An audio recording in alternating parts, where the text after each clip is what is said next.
আমি বললাম যে বিভিন্ন অর্গানাইজারদেরকে আমি বলেছি যে আপনাদের কাজ নেক্সট টাইম আমি করবো না, বা সেলিব্রিটি গেস্টরা থাকলে আমি আর কাজ করবো না। কেন? কারণ আমার তো ব্যাক টু ব্যাক স্কেজুয়াল থাকে, আপনি জানেন।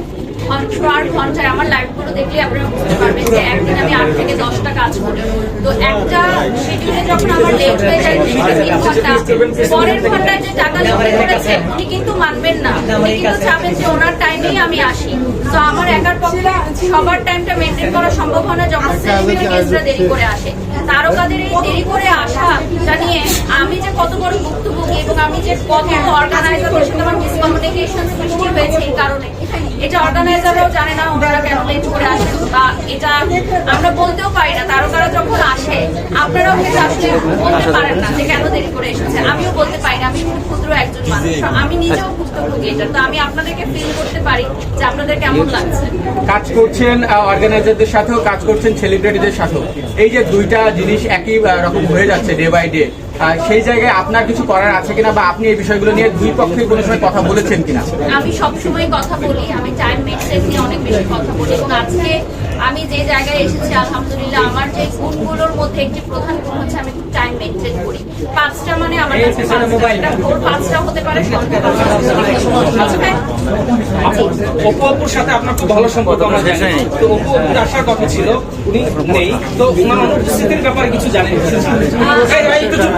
অপুদিদির সাথে আমার যখন উনি আমাকে শিডিউল কনফার্ম করলো, যেহেতু আমাদের বুকিং মানিটা দিয়ে আমাদের শিডিউল কনফার্ম করতে হয়, তো আমার সেদিন অপুদিদির সাথে দেখা হয়েছিল। তো আমি দিদিকে জিজ্ঞাসা করছিলাম, তো দিদি বললেন যে উনি ইনভাইটেশন পেয়েছে এবং ওনাকে বুকিং করারও কথা ছিল, কিন্তু যেহেতু উনি দুবাইয়ে থাকবেন এবং উনি আগামীকাল পর্যন্ত মানে বাংলাদেশে থাকছেন না, তো উনি এই প্রোগ্রামটা অ্যাটেন্ড করতে পারবেন না। কিন্তু ছবিগুলো আগেই ব্যবহার করা হয়ে গেছিল এবং আলিফ মেকওভার স্টুডিওতে এর আগে অপুদিদি অ্যাজ আ মডেল কাজ করেছিলেন বিধায় তার মেকআপ করা ছবিগুলো ইউজ করেছে ওদের পেজ। হ্যাঁ, এটা পারমিশন নিয়েছে আমি যতটুকু জানি। আর আসলে সত্যিকার অর্থে আমরা যারা পাবলিক ফিগার তাদের ছবি ইউজ করার জন্য কি কোনো পারমিশন লাগে? আমি তো দেখি অবশ্যই গেস্টের ক্ষেত্রে লাগে।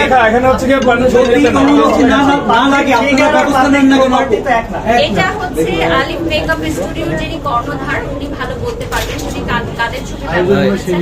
আমার ছবি উনি ব্যবহার করেছেন, আমি এসেছি, আমার সাথে ওনার প্রফেশনালি কথা হয়েছে।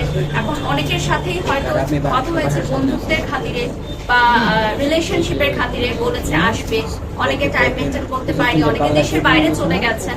তো এই বিষয়গুলো অবশ্যই নেক্সট টাইম মাথায় রাখার জন্য আমি বলবো আলিফ আপুকে। এটা যেহেতু ওনার ফার্স্ট গ্র্যান্ড লঞ্চিং, তো এখান থেকে হয়তো উনি ছোট ছোট বিষয়গুলো শিখতে, পরবর্তীতে উনি এগুলো শিখতে নেবেন। আপনারা পাবলিক ফিগার, আপনাদের ছবি অনেক জায়গায় ইউজ করা হয় বললেন, অনেক প্রোগ্রামে ইউজ করা হয়, সেক্ষেত্রে আপনাদের অনুমতি না নিয়ে ইউজ করা হয়, সেক্ষেত্রে কোনো ব্যবস্থা নেন না কেন? আমি অলরেডি একটা এক্সিবিশনে ব্যবস্থা নিয়েছি। আমার যে লয়ার আছেন আমাদের প্রোডাকশন হাউসের, উনি কিন্তু অলরেডি একটা এক্সিবিশনে আমি আমাদের আইন শৃঙ্খলা বাহিনীর ফোর্স পাঠিয়েছিলাম, কারণ উনি আমার ছবিটা ইউজ করেছে যে আমি সেই এক্সিবিশনে এসে লাইভ করব। তো এই বিষয়গুলো আমি আমার তরফ থেকে করি। এখন যারা করেন না এটা তাদের ব্যক্তিগত ব্যাপার, আমি এই বিষয়গুলো মেনটেন করি এবং আমি চাই যে এই বিষয়গুলো আসলেই মেনটেন হোক। যেমন আজকে আমি একটা পার্লারের ফটোশুট করলাম, ব্রাইডাল ফটোশুট, ওই সেম ছবিটা অনেক জায়গায় পার্লারে ঢাকার বাইরে বিলবোর্ড করে টানিয়ে রেখেছে। এটা কিন্তু প্রতারণামূলক, এটা সত্যিকার অর্থে প্রতারণামূলক, কারণ উনি তো আমাকে সাজাইনি এবং ওই ছবিটা দেখে যখন যাবে কেউ ওই পার্লারে সাজতে, সেই পরিমাণ সাজানো তো তারা পারবে না দিতে, তখন কিন্তু আমরা প্রতারণার শিকার হই। তো এই বিষয়গুলো আসলে কোনো আইন নেই আমাদের দেশে, দেখা যায় যে আমাদের ছবিগুলো নিয়ে অনেকে ব্যবহার করছে। এই বিষয়গুলোতে আরো কঠোর হওয়া উচিত বলে আমি মনে করি। আজকে যে ছবিটা ইউজ করছে আপনি কি বলছেন এটা প্রতারণা?